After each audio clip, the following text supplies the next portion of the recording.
заасан бацхан ямар ч хэсэгний өөрөөр танилцуулах юм баг. Намайг бас бүгдэг. Би сэдвэлэн үндэстэй зэрэгтэй. Өнөөдөр та бүхэн маркетингийн төлөвлөгөө хичээлийг авахлаа. Маркетингийн төлөвлөгөө гэдэг нь бизнес автомат сургалтын бизнес төлөвлөгөөний сургалт явж байгаа тийм ээ.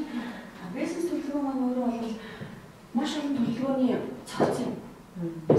Байгууллагын бизнесийн байгууллагт байгууллагын бүрдүүлж байгаа функцүүд бол тус бүрдээ өөр бизнес төлөвлөгөөтэй. Жишээ нь санхүү бол санхүү төлөвлөгөөтэй тийм ээ. Хүний нөөцийн бусгай төлөвлөгөөтэй.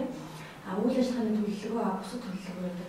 Түүнчлэн маркетингийн төлөвлөгөө маань энэ олон функцүүдийн төлөвлөгөөнүүдийг нийлүүлж байгаа юм. Тэгэхээр одоо бүгдээ энэ маркетинг төлөвлөгөө гэсэн хэсгийг юу хэвээр танилцсан.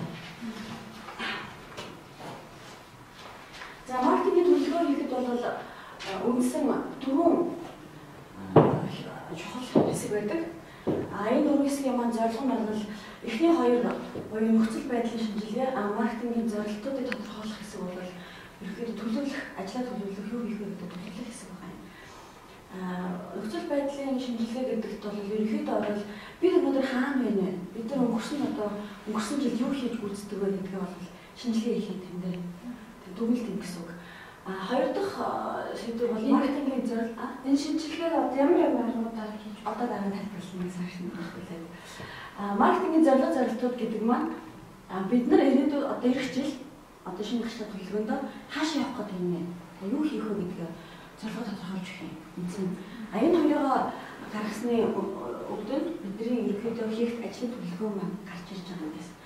За хоёр буюу одоо гурав дахь хэсэг буюу тактикийн төлөвлөгөө гэж хэлж байгаа. Тактик гэхээр яг нь юу тактик гэдэг чинь юу вэ гэдэг бас нэг оновчтой бууж ирч чадахгүй гэж магадгүй. Юу н англиар бол action plan буюу яг үйл ажиллагааны ярьж татгалж задлан гэсэн үг.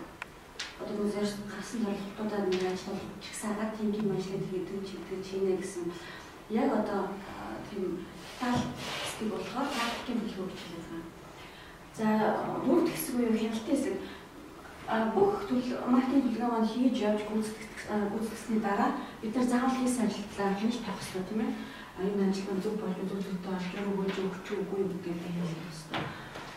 За ийм дөрвөөс бүтдгээ үнэлнэ.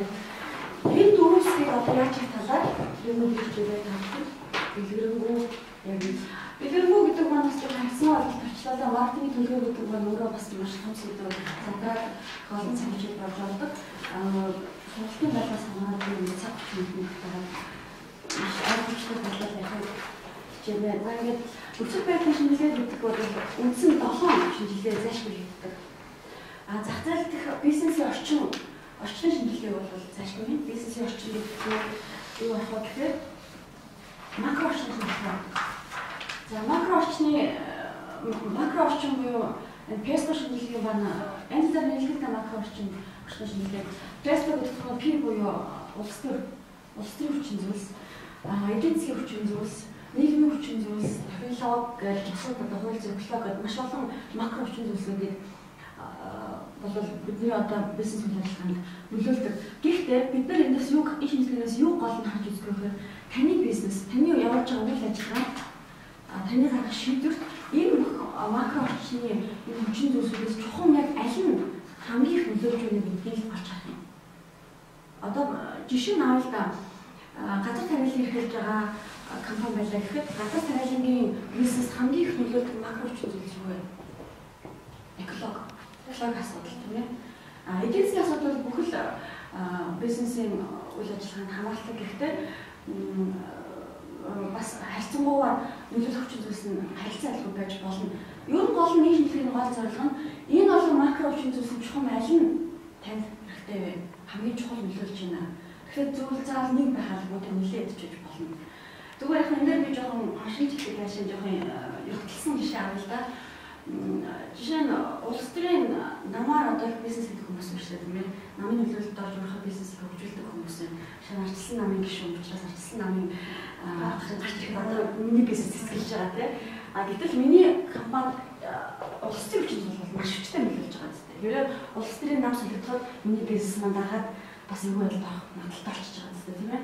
Тэгэхээр улс төрийн энэ макро эдийн засгийн орчин шилжих бол ерөөсөө л эндээс хамгийн чухал хүчин зүйлс байнга анхаарал тавьж явах гэсэн нь юу вэ гэдэг юм аа тодорхойлно. Тэр нийгэм гэдэг дээр бас нэмэлт хэлэхэд бол нийгмийн шинжтэй асуудлыг бол ерөнхийдөө хүмүүс нэг тэгээд орчих гээд энэ бол бас их чухал хэсэг шүү. Нийгэм гэдэг хүмүүсийн сэтгэл зүй гараа бүтээгдэхүүн хандж байгаа хандлага гэх маш их том нөхөн үүрэгтэй албарт орж ирдэг. Энийг бол заашгүй анхаарч үзэж явах хэрэгтэй. Ялангуяа сүүлийн үед илүү анхаарах зүйлтэй болсон асуудал юм шүү. За энийг анхаарах мэт. За хоёр дахь шинжил гэх буюу зах зээлийн шинжилгээ